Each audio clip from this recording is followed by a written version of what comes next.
This is Dan Jurgens, and if you want to have a good time, keep listening to the Krypton Report. Jason J. Lewis, the voice of Superman on Justice League Action. And you're listening to the Krypton Report. Look up in the sky, the birds, the planes. All right, The Year of Superman.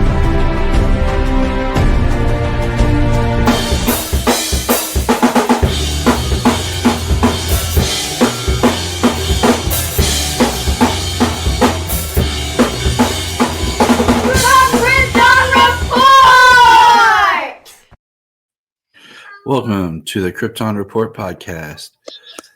It is I, your host, Tyler, the Superman of Blue, the man of tomorrow, and with me as always, the man with the beard that has not dyed like Dyebeard, James, the man of steel coal. Like Dyebeard. No, it's all natural gray and brown. We've been reviewing after our conversation on Creature Command Days, was rewatching Peacemaker, and it's like Dyebeard. But hey, we got some news. Let's get into it. First things up.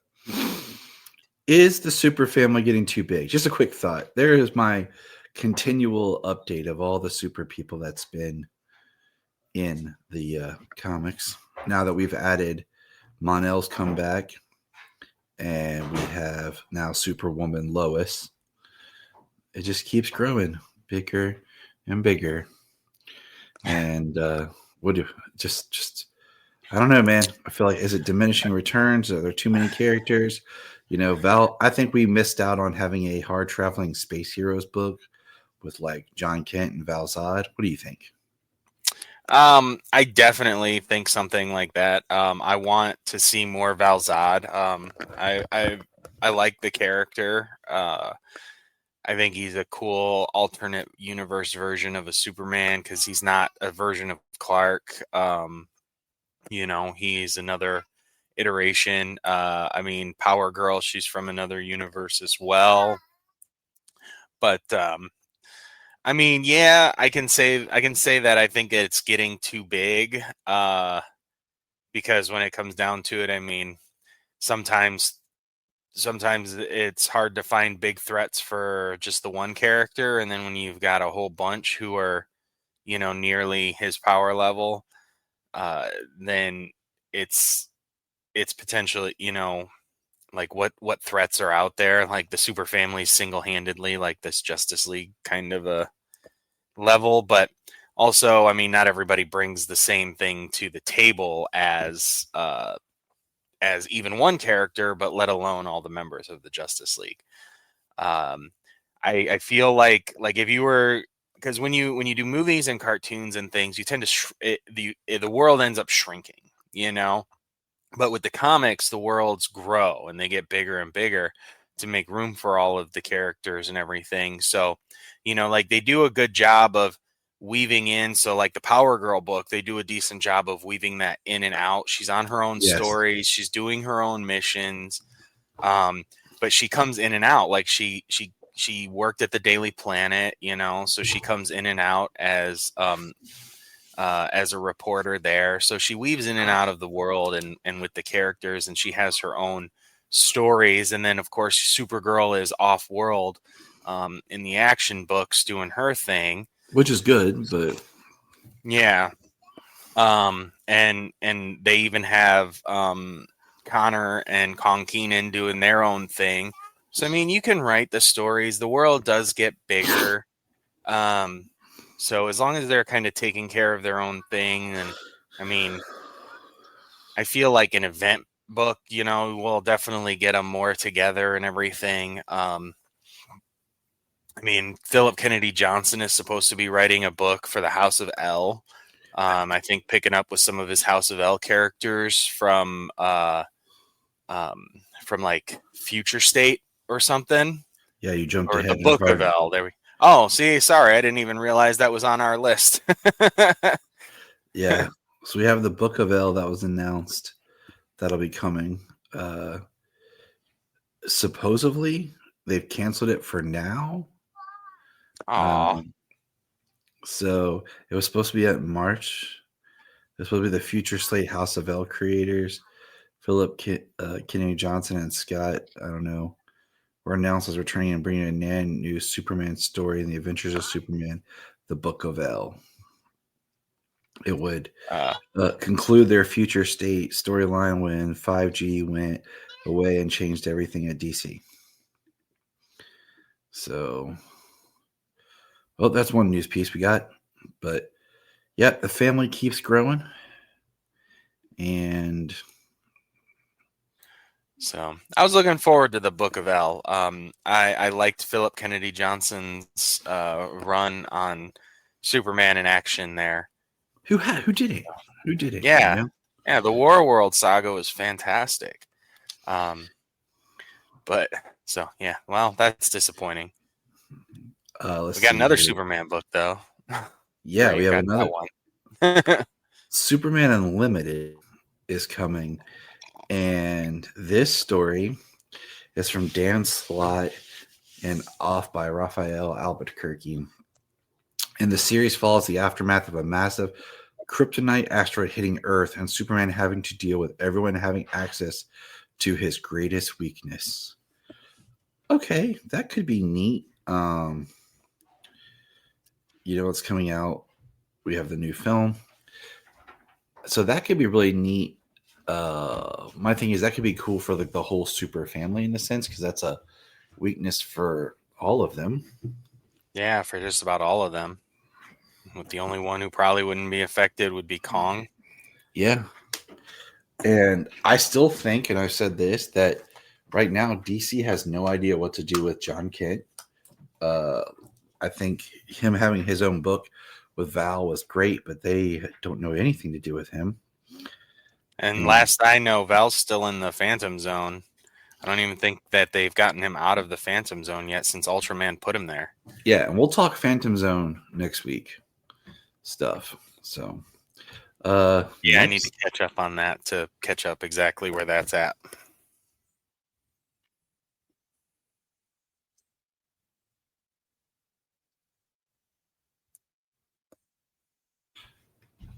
We got a new look at David Cornsweat here as Superman in a new picture. What can I say except he looks like Superman? Looks good. I like the cinematography color. We got an announcement that Warner Brothers Discovery is to use the Super Bowl for Superman marketing, the Super Puppy Bowl. We will get a look at Superman during the Super Puppy Bowl. So, you know, it's going to be funny if they're going to use Crypto to push the movie because, you know, he's cute and everything. You know, push Crypto, and he's only going to be in like 5 minutes of the movie. I mean, so no, I haven't had a chance to watch that. I want to. God. How it should have ended, the new one, Cafe of Batman and Superman talking.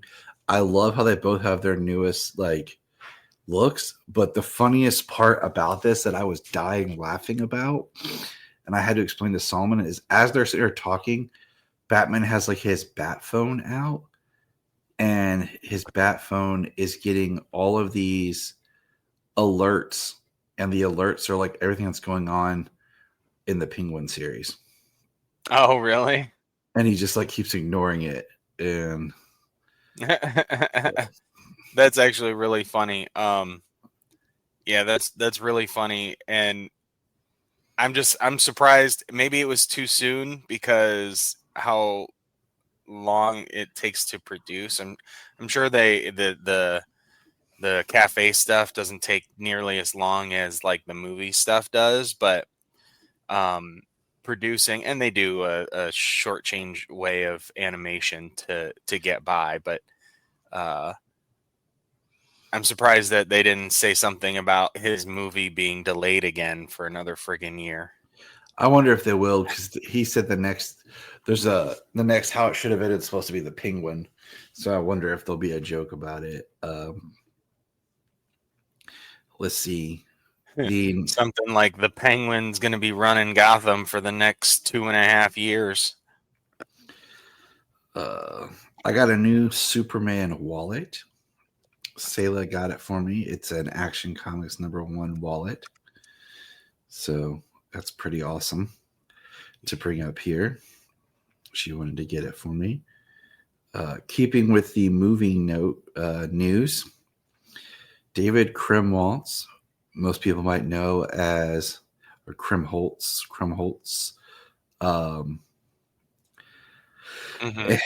from Guy from Numbers and from Serenity.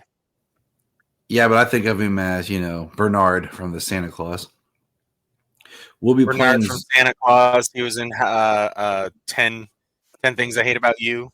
Yeah. He will be Zor-El, and Emily Beechman or Beckham will be Alora. So yeah, we have a Zor-El and Alora for the Supergirl movie. We don't have any announcement on a Jor-El, but we have a Zor-El, which is pretty cool.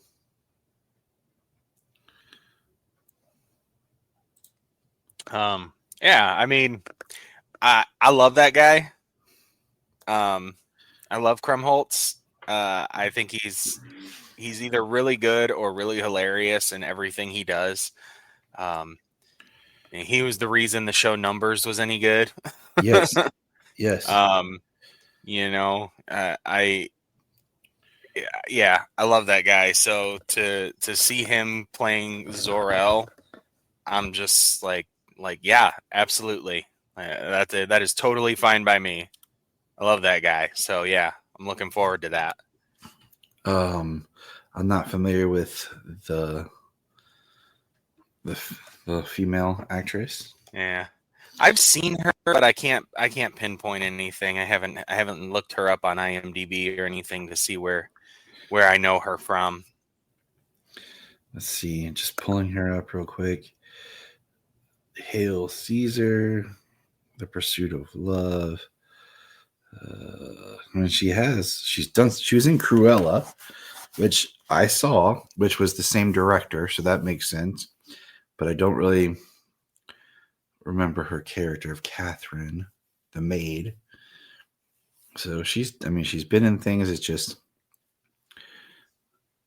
yeah, nothing. What I probably would have seen her in was 28 Weeks Later, is what I would have most recognized her from. Yeah, but I mean, gosh, that's 2007. Yeah. I mean, she's done some work. Looks like she's done work in like the independent. Like some of her movies got. I see some film festival awards and stuff like that. So yeah. I think she's bounced around in and out. You know what I mean? She's been a working actress for a long time, but that's where I would have known her from, according to most of this list here. Yeah. Cool. She has one face that looks like somebody else you've seen, but she looks a lot like what's her name? Chris. Oh, she was Into the Badlands. She played the widow. That's where I know her from. All right, she's the widow from Into the Badlands. That's absolutely where I know her from. That's where James is excited, so now we all should. Well, you've seen Into the Badlands, haven't you? The show produced by Alfred Goff and Miles Millar for I think it was AMC. It was a post-apocalyptic martial arts show. Yeah, I know it. I just never watched it. It's really cool. I have all 3 seasons on Blu-ray. That's absolutely where now I'm way excited. Her and Krumholtz. That's awesome. I love it. The next little tidbit for the movie we got is the Hollywood Reporter is stating that Millie Alcock is expected to appear as Supergirl in Superman. Yeah, we all kind of figured that, which makes sense. But we will see how that plays out. I'm hoping, it has started filming. So I'm hoping that we get something. I did have a little thing that James Manigold said that his Swamp Thing will be like a gothic horror thriller. That's really was the whole quote. So, all right. Guess Hey, that it just has this. It just has the last series to live up to. So I'm just like just something going on with that movie because it seems like the last thing we said that Mangold wasn't that interested because he was going to do a Star Wars thing, but we got an announcement of Funko Pops for Superman 78. I want the Superman right here with in the fortress just because I love the fortress part.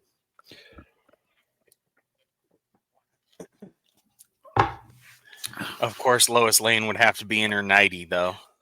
Yeah, of course. I did finally watch Superman, the Christopher Reeve story. It was really good. Nice. Yeah. It is on my list. It's just with winter and weather and being on call and everything, I haven't been able to watch all the things I wanted to watch. In sad news, Junia Swark has passed away at 85. He was the director of Supergirl. He directed a bunch of episodes of Smallville. He also directed Jaws 2 and Santa Claus the movie. Also produced by the Salkinds.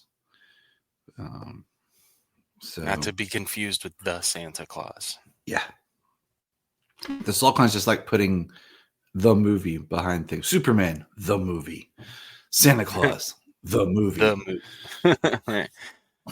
Now I'm going to have to go into a deep dive on the Salkinds producing and see how many the movies they have. Superman 2, the movie, or Superman the movie 2. Superman the movie 3. It's just funny. And Harley Quinn is back. Season 5 has started. And if you haven't watched it yet, they are now based in Metropolis. And the first episode has so many Superman Easter eggs. So many with Lois and Jimmy and just the world in general. It's just kind of funny because, you know, with this being the year of Superman or the summer of Superman, they're calling it too. I'm calling it the year of Superman. But isn't it always the year of Superman for me and you? I mean, it is, but, you know, we have the new film and DC's trying to push Superman a little harder and everything. It is funny that they pushed the final season. He's apparently on the cover of the Challengers of the Unknown. Yeah. Issue 1. I don't know if he's in that book. We'll see. I haven't read it yet. Me neither. Now, the last piece of little news here is a quote from this piece of doo-doo. Mr. Andy Muschietti says, "The Flash failed because a lot of people just don't care about the character."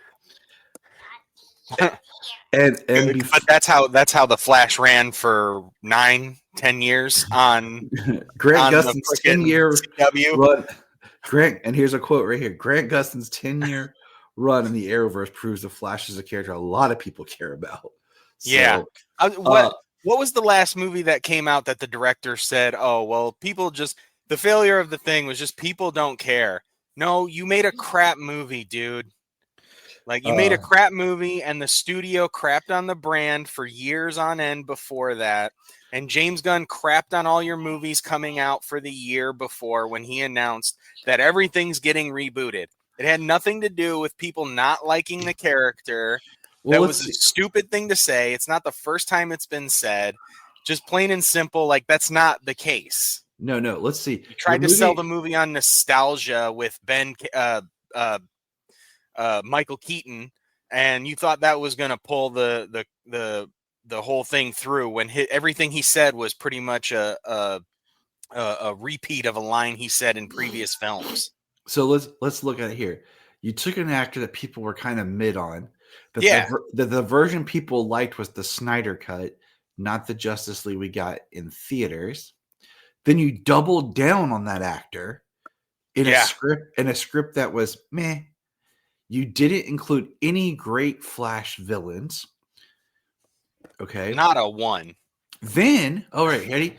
Then you decide to have a butt ton of free screenings to the people that were going to pay and see your movie.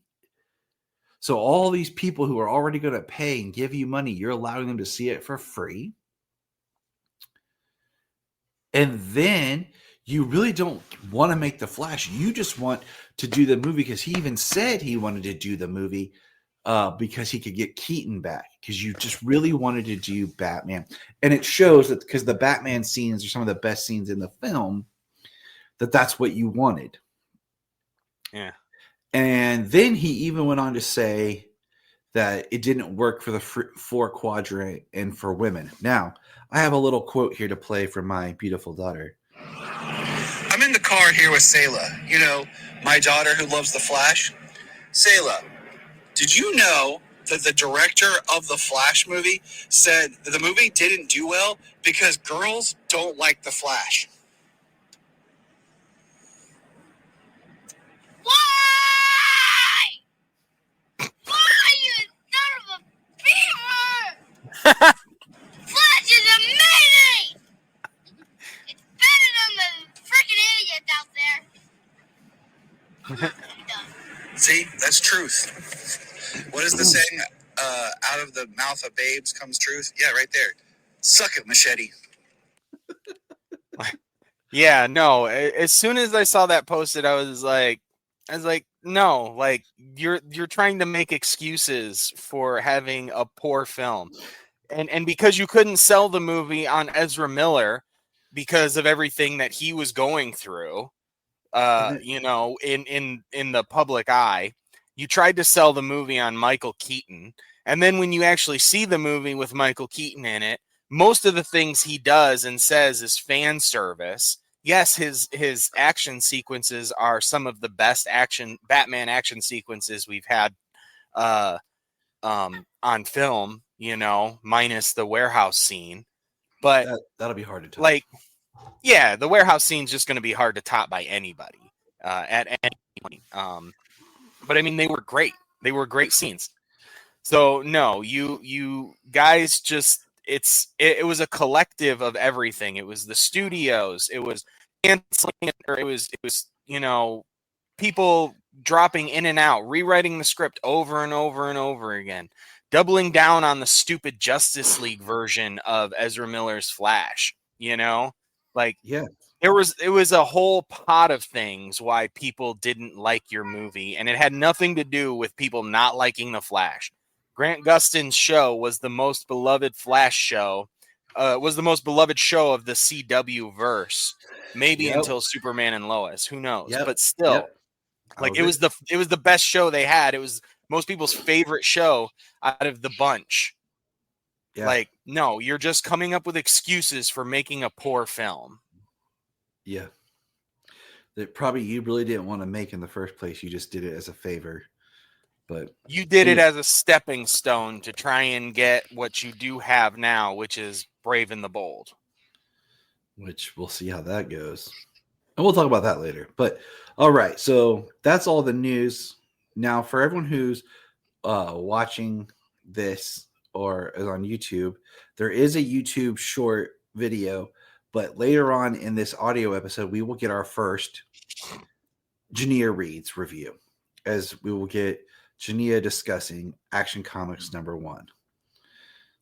That'll be in our audio mix here for everybody. Now, to our short video here on our next discussion, a little bit of a discussion on the history of the symbol.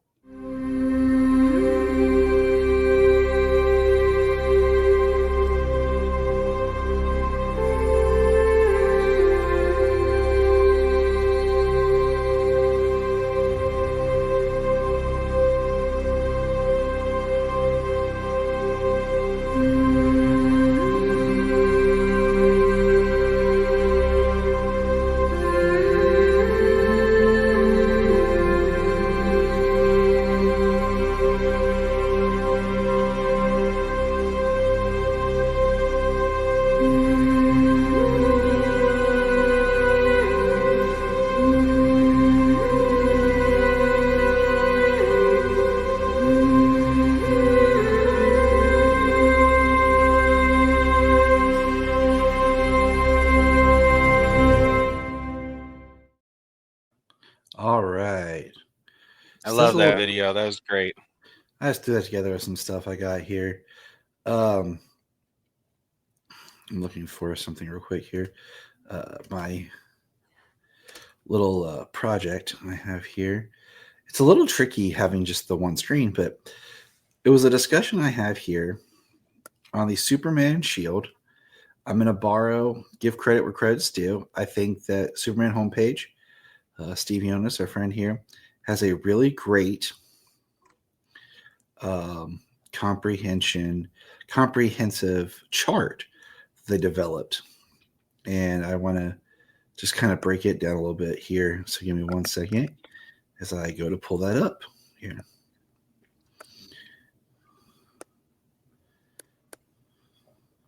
All right. There we go. Okay. I'm going to share this screen here.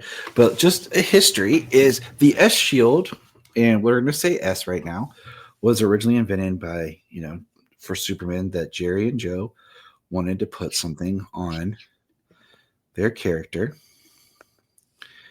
And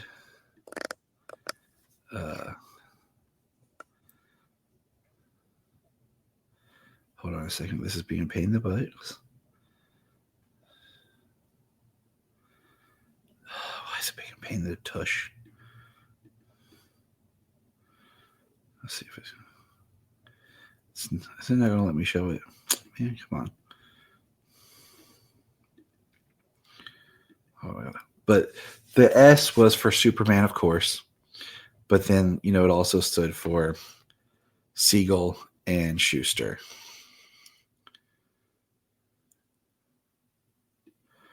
So, and that's something. Siegel and Schuster. Yeah. So.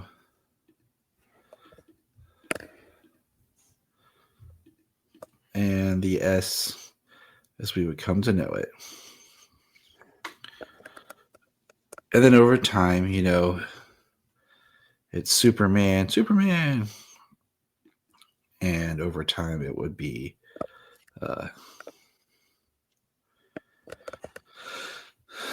why is it not letting me? Hold on a second. I haven't done it on this computer, but the idea was it evolved over time. Then later Mark Waid would adapt the symbol means hope. And then it was, adapted as the family symbol of the House of L. And it just keeps evolving to what it means. But yeah. it is interesting because as we'll look, as we get to a certain point, and it's just kind of like, it's not letting me share it, but we get to a certain point, like in the video I just played. Nope. I was trying to do something. Yes, we get to a certain point where it just kind of stays.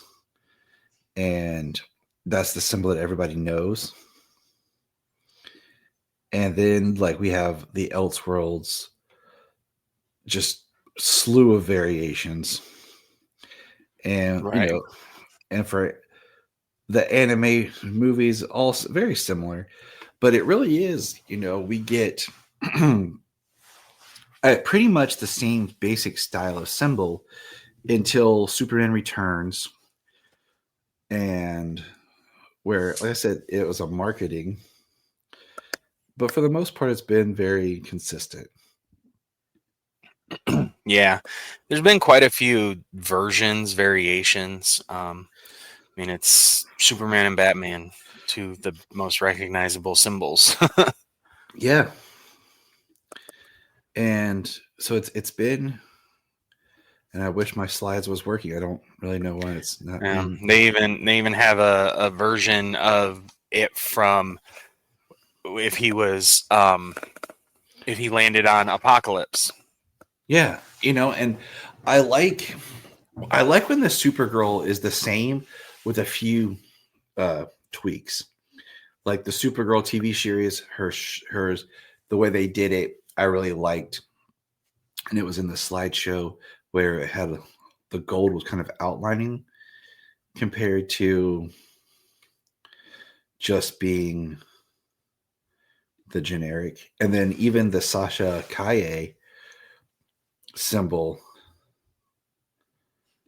It was very reminiscent of the Batman versus Superman one.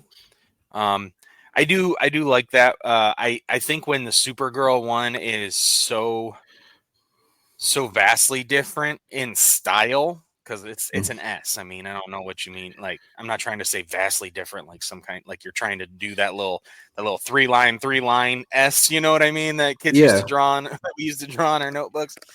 I don't mean that like vastly different, but like the New 52, the version of her S in the New 52 versus Superman, like hers is vastly different than any version, even the versions that they have as the house crest.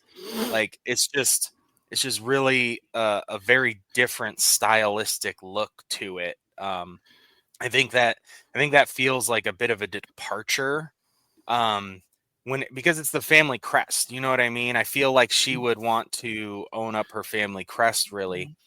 I mean, I don't I don't know. I just feel like it would feel different. Like it just feels off, especially if because she grew up with that. That's like, that's what she lived with on Krypton and everything. So for hers to be so different, it's weird in my opinion. It's not like it's horrible, but it's just weird. Yeah, I mean, because the thing is, her father would need to be wearing the exact same one that she is wearing. If it's going to be, because then you're changing Zor-El and Jor-El and having variations, but it's a coat of arms. It's a family coat of arms. Now let's see if this works here. Add to stage. Okay, yeah, let's try. We're gonna try it like this. Okay, so there's our original 1938. Okay, Action Comics #1, and then we get this one. I'm not really a fan of this, the triangle. This is still comic books, where this one's still like, I don't own any Superman shirts with the triangle. It's this one, the Ray Middleton for the World's Fair. It's like how it actually says Superman, because like, remember the old costumes, like as a kid, where it actually say like the character you are on the costume. Right. That's what it reminds me of. Now, of course, this one is beloved. I love this one with the Fleischer symbol. Yeah. And I wonder why they did it like this, to be honest with you. Like why they chose to add this style. Right. The shield look, the black background. Yeah. And then here's our comics, one that we pretty much rock with forever. And then the Kirk Allen's is slightly compressed, and then George is slightly compressed, big. And then this is like our standard symbol. Yeah, like the cleanest symbol. And then Dean Cain's is just a little bit here and there, like the way it curves, the symbol, the S shield. Then we have the Kingdom Come, and people are probably like, what? Then this one's crazy. Electric Superman. Yeah. And the S looks more like a lightning bolt. It does. And then here's the one they were trying to go with they were using on Smallville, like it looks like an 8. Then the good old Superman Returns. Well, it's interesting that they have it that way, because when you look at the alphabet in the comics and everything, that is the symbol for S. Yeah. Yeah. So it is the Kryptonian S. Yes. Not necessarily inside the shield, but the 8 symbol, almost the infinity symbol vertical. Mm-hmm. So it is very humorous to me that that's what they chose. So yeah. And honestly, at that time, that was probably more like a deep cut. Yeah. The Superman Returns was very small, and it is like when you see it on his suit, like it is so small, like, and it's the 3D, the Superboy, more Young Justice cartoon, then the jacket, which was just basically standard, the New 52, and I didn't put the Supergirl New 52 on here. I probably should have, because you're right how much difference that was. And then there's the first Man of Steel, Henry Cavill, which I do like. The New 52, the New 52 Supergirl was closer to the Electric Superman look. It was. And see, there's the Supergirl TV series, and I like the way they did that. Yeah. To me, that works of being, and I wish that when we get to Tyler's, it was a little bit more reminiscent of something similar. Yeah. But I do like the way they did hers a lot. The second Cavill had the quotes and writing inside of it, which I like, but I think it was a little busy. Tyler's first is too plain as far as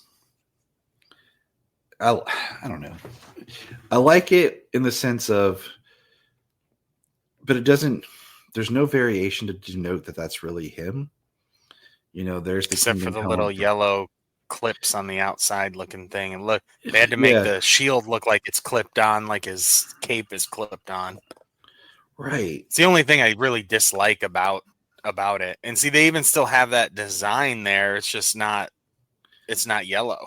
And this is the first for Superman and Lois. This looks like it's like a t-shirt screen printing.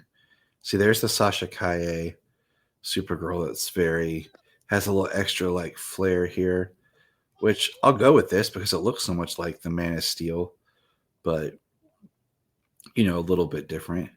There's the CGI Nick Cage. I mean, Muschietti got Nick Cage to come in and act, but then didn't even use his scenes or whatever. And so, see, then they actually another reason why people didn't like the movie that had nothing to do with the Flash. And then they give him this nice, like 3D embossed style symbol for the final season of Superman and Lois. And then there's our Corn Sweat, which is very Kingdom Come with a little different curves here and there. It looks more alien. But yeah, then here's it does, and I like the texture. I like the texture that it has. I like the texture that Brandon Routh's had with the embossed S's in it. Same, very much like Tyler's in the fourth season. But and then the chainmail design embossed for the Man of Steel look, that was really cool too. Yeah, but I like the embossed texture of that. It almost just looks like weaved fabric as opposed to. But that was the purpose of the chainmail look. It was supposed to have that look, as well as like this is supposed to have the look. I don't like it when it's like so high up where it looks like a huge patch, like kind of like Brandon Routh was on a suit. And I don't like when it looks like it's screen printed like a t-shirt. So yeah, I like my happy medium. But all right, nothing flat and nothing like sticking 3 inches off the chest. So now, this is where we'll add Junia. Welcome to the special segment of the Krypton Report, our first of several Junia reviews. I'm Tyler, and with me is Junia. Hello, Junia. Hello, Tyler. How are you today? I'm good. As we enter the year of Superman, that is 2025, I thought it would be fun to rope my wife into doing some reviews. Mainly because a lot of the stuff she'll be looking at is stuff that's been referenced for the new film, as well as it's some of the most quoted, talked about, and celebrated Superman stories, and getting her a fresh opinion, an honest opinion, without having all the biases that some of us have, is refreshing. But we can't go anywhere until we start at the beginning. So Junia reviews as she reads Action Comics #1. Now, Junia, Yes. we had just watched Superman and the Mole Men, Yeah. Remember? and you had made a comment about something, and James had said, "Well, it's so golden agey." Yeah, it's because of the time. Yeah. And having read Action Comics #1, what are just your overall thoughts? So, I really loved how we got to see different sides. It was definitely a snapshot. Like, snapshot preparation for what we're going to see more of here. And I thought that was really, really cool. Ultimately, I think that the story was pretty solid, and What did you get from the story? Like, what did you find different as being like the first Superman story? what do you mean by different? Because Well, there's a lot like- that's different there. So. Well, I mean, going into it, just how what were your expectations or thoughts? I mean, You know what? Actually, I will say this. Like, I expected more of a cohesive storyline through thread rather than like kind of bouncing around the way that it did. It bounced around to different stuff. Like No. Superman Johnson. I will say one thing about that is when they were originally pitching Superman, the idea was for it to be a comic strip. Right, which And is what they say at the very end. Yeah. So a lot of it is kind of pieced together from what would be comic strips to make, the comic book. Right, absolutely. And that was something that I connected to almost immediately when I started to read it. Is just recognizing those differences. It's easy to see the time period difference. I knew a lot of Superman as far as what he started off with the power and stuff. So when I saw that, I knew that was going to be the case. But going back to your comment that you made about what James said with him being more brutish, I think what how James was kind of the theme. And at one point in time in Action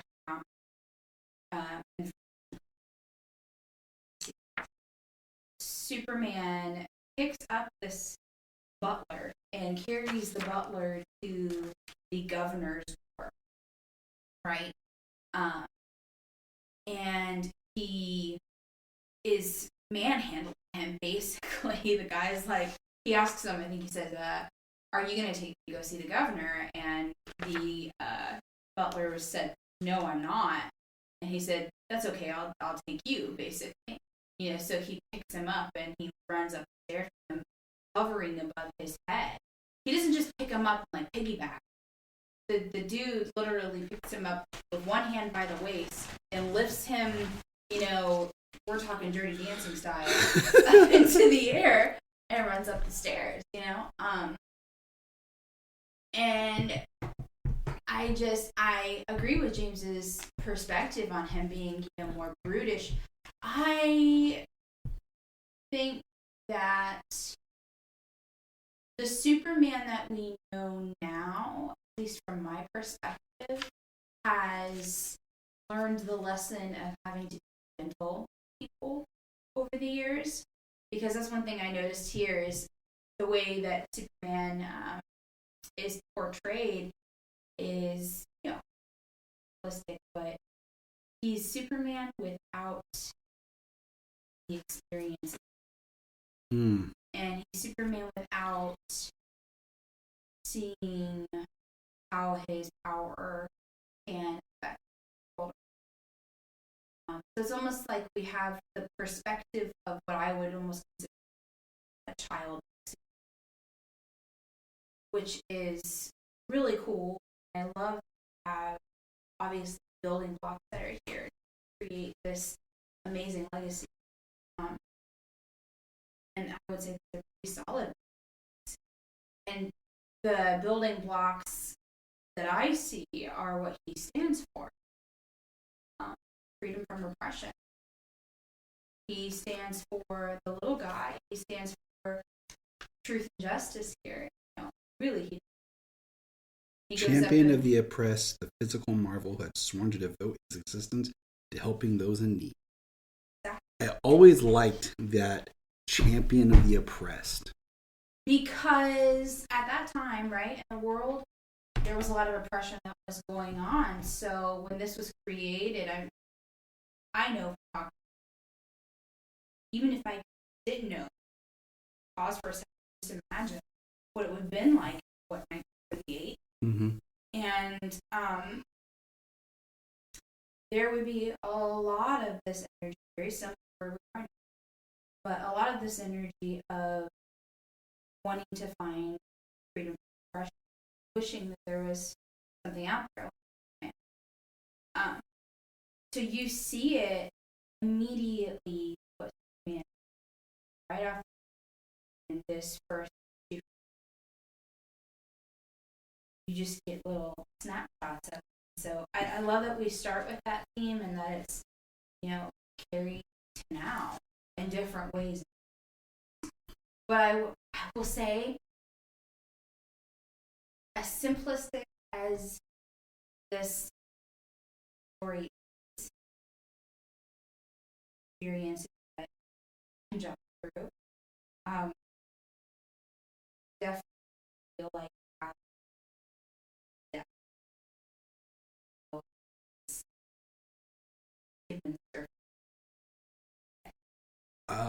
What do you think of the antagonists of the story, so to speak? Who Superman went up against? Yeah, so you had the criminal, you had the politician, you had a woman, a murderess. Yes, but my favorite is the wife. Oh, yeah, that one's at the end. That's the one that you don't see like the completion of the story really. You just kind of see him take it off. Like I just love you're not fighting a woman now. Throws him against the wall. Yeah, I love that. That was my favorite part. The whole thing. But he is showing justice in what I would consider everyday real life experience back then and now. And he's answering that desire within us all. What is it, the Chris Dockery song? Mm-hmm. When we're in the middle of these wish, save us from our experiences or save the world from waste. I do know. Now, I did find it interesting. Did you notice that where he works in the Action Comics? The Daily Star.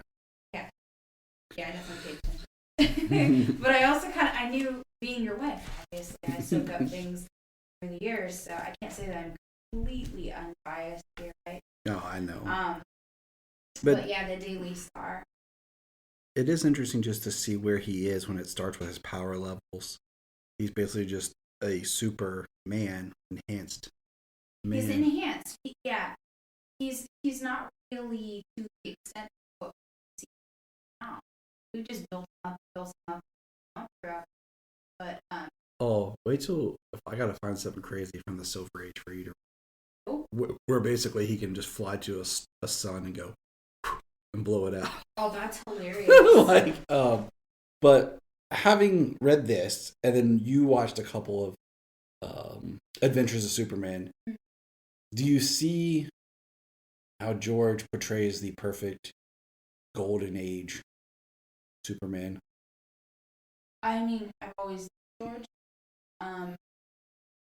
Even before I read this, yeah, absolutely see that character. You know what's funny?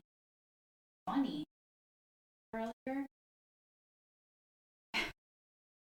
when I was thinking about Superman, Vision, George Reeves. So the great debate, you can get slipped up because, That's why I'm talking right now. well, because if you notice, don't want to. but if you notice, my mom has a habit of putting S's on things. You ever notice? Kroger. So this was always one of those things like sometimes I'll slip, but it's Christopher Reeve and George Reeves. Okay. I always want to flip off. Yep. I really do. Yeah. So I think he's excellent, honestly. Wish he would have more. I think he looked at it as being silly. That there was a lot of depth to the acting multitude because we could see ourselves in stress. We could see our situation, our life. And what George did when he got up on the scene is he showed everybody what hope and what it looked like to be able to, triumph. And I feel like maybe he didn't hope bodies to, I'm talking about George. But he didn't realize how much hope he gave his audience to forward. And I think it's so tragic when anybody on this earth dies. I always think of that last line from "It's a Wonderful Life," where he looked what Clarence wrote in his book, "No man worthless who has friends." Yeah. I think that's sometimes things we need. But all right, That's deep. Yeah, we're getting deep. Getting deep. Thank you, Junia, for your Yes. first Junia Reads. Yeah. Check out each month as we will have a different Superman story building up to July's release of Superman. This is this version. Now we're back to, we're going to discuss a book that I've never read until 9. I've only flipped in till now. I said 9. The Wedding Album. Had you previously read The Wedding Album, James? I have not previously read The Wedding Album. What did you find as overall reading The Wedding Album? I mean, like overall, it was a book of its time. Superman at this time, he has his mullet, so Clark's got a freaking ponytail. Dude, I could not get past the ponytail. Oh my gosh. I kept reading this and I just, you know what he made me think of? We all know that my daughter loves Scooby-Doo. He kept reminding me of the villain in Scooby-Doo and the Witch's Ghost. Because he has a ponytail and glasses. And that's all I could think about the entire time. And so the issue was interesting, but yeah, the ponytail Clark kept throwing me out because he still has his like mullet. And I had to kind of remember where we were at the time in comics, because there's a lot of different artists that join this issue. But we have Lois Lane has her mom. Her mom is alive. We have Sam Lane, who keeps giving Lois And crap. she is uptight, boy. She is uptight. You can tell that somebody who wrote this had some sort of conservative, uptight upbringing or something, because that is how her mother and father acted, like conservative, uptight people. The book opens with Lois getting married for a story, and you're like, "What? Wait, what's going on?" Because it's the wedding issue. And then we go. I thought that would be the end. Then we jump to, Clark with his long mullet hair, and we But find she out handles 3 armed men. that she does. Clark already had the ring. They were engaged before. He reproposes, and then we kick off really this issue. Yeah. So the beginning of this issue, when they talk about it before they get back together in this issue, is they talk about how her that she thinks that Superman is too big and too important for her to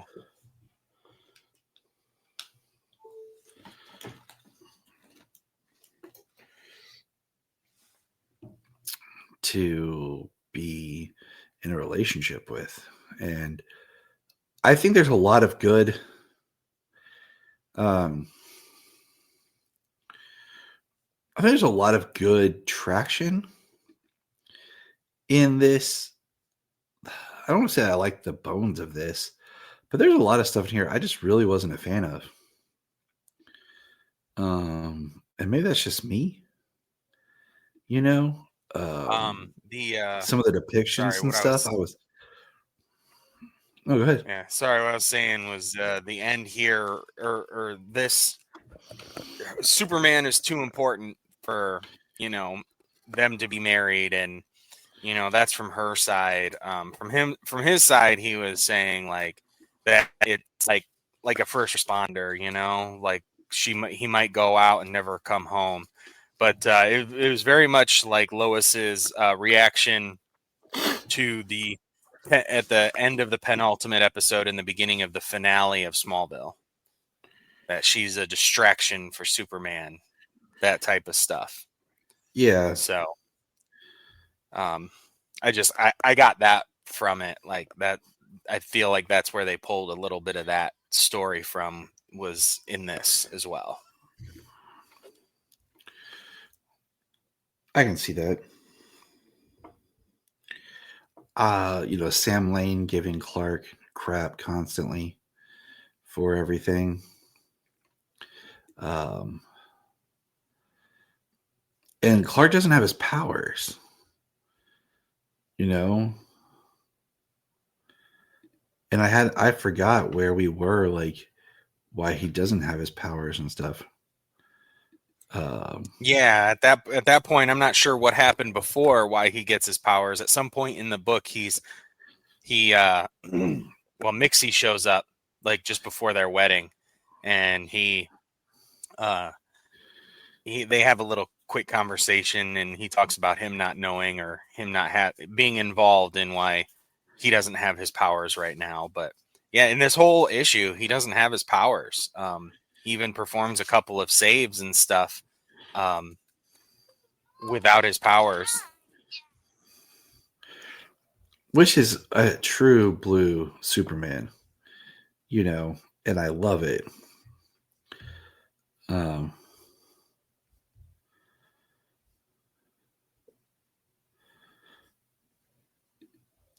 And I just the biggest takeaway from this book, in my opinion, was the actual wedding itself, which is there towards the end, is that there are like no heroes, none of his friends present. But it also seemed like at this time, like not all the heroes know each other's identities. Right. Because Batman says there's a nice splash page of all of these heroes flying over, saying that that Metropolis is going to be protected, while Superman is quote unquote getting married because he doesn't have his powers, but it's because Superman's going to be going on this secret mission.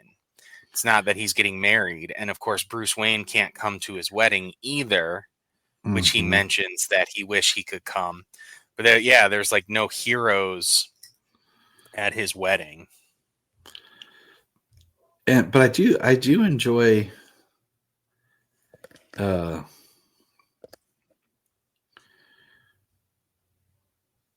I do enjoy the scene where they are, what do you call it? Not arguing against each other, but like Batman and Superman, they're trying to like point and counterpoint. Um, The relationship, uh-huh. the relationship and getting married. Mm-hmm. Yeah. Well, Batman shows up after one of the saves So- where Superman actually comes upon Naga and his two henchmen from the plane, who they say they escaped from the local police, and he comes upon them and he starts fighting them in the alley. And I mean, Lois had a better time taking these guys out than Superman did. Batman had to come and rescue him. He was about to die. He's about to get shot. Mhm. Batman showed up to rescue him. But I mean, and then he cuts his hair at the end. I was a little disappointed. I kind of I didn't Yeah. have high expectations, but like one of the best parts was Jimmy Olsen being upset that they didn't ask him to be the photographer for the wedding, and then it's because Clark names Jimmy his best man. Yeah. Which that was a great part in it, and we do see all the heroes are protecting the city and stuff so that Superman can have the day off. Sam Lane throws a fit and then does show up at Lois's wedding. And Clark, that's and at Clark, least consistent with the stories, is that Sam and Lois don't have a good relationship.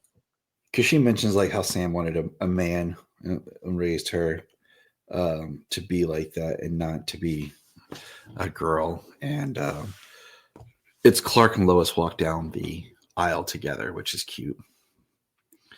So,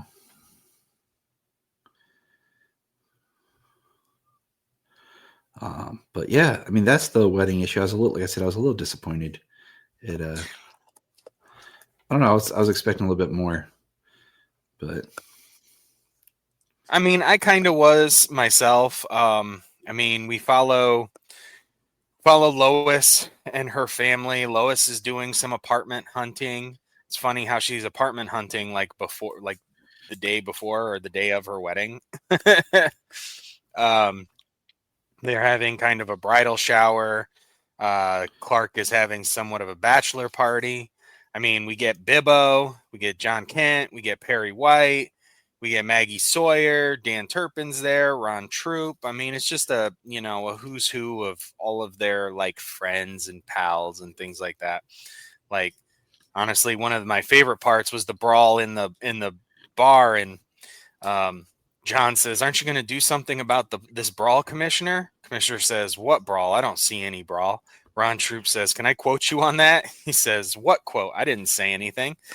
But Bibbo's like, this happens every Friday night. We'll be best pals come morning, talking about the biker gang that's trashing his place because the place is closed for the private function of the bachelor party and they can't play pool. And he says, we'll be pals in the morning. I just can't forget him for the head lice from his place. Bibbo was so interesting of a character. He looks like a goon in Maggie Sawyer's story when she talks about the fire. He looks weird. He looks like a goon in there, but later on he looks more recognizable. Looks more like a dockhand, some muscular dockhand that you've seen him in more other issues. Right. So that must have just been the difference in artists. Yeah, because there is multiple artists in the issue. The other thing is that Bruce Wayne secured the apartment for Clark and Lois that they were looking at. Yeah, the one nice apartment that she liked, but there was like a 1.5 year waiting list. But Bruce Wayne owns the building, so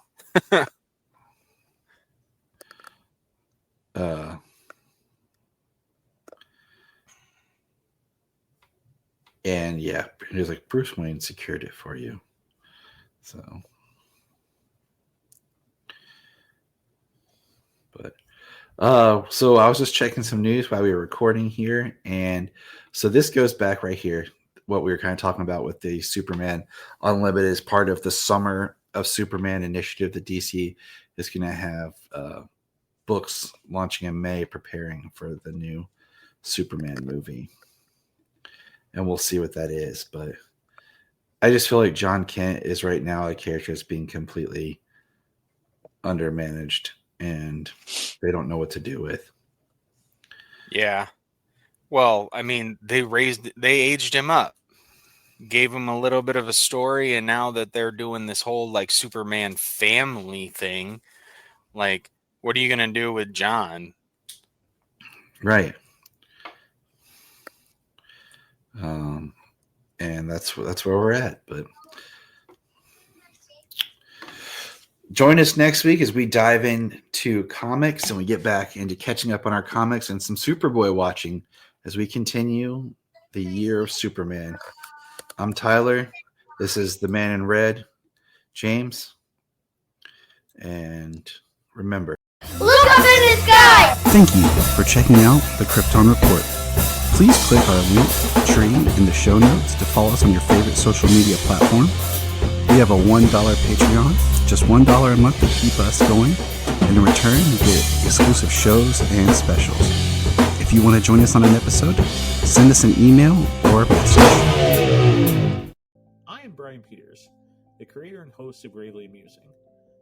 For the past 30 years, I've studied the history of gods and monsters in pop culture and our world. As a student of theology and history, I've tried to understand evil and its impact on us. As a writer, I've tried to share this knowledge. As a comedian, I've tried to make people laugh as I do it. But as a man-child, I'm still that scared 7-year-old boy. Join me as I share the history of horror and sci-fi, discuss classic and modern pop culture, and share a creepy story or two. This podcast may scare you, it may horrify you, or it may leave you gravely amused. Listen to Gravely Amusing on Apple Podcasts, Spotify, iHeartRadio, and wherever podcasts are found.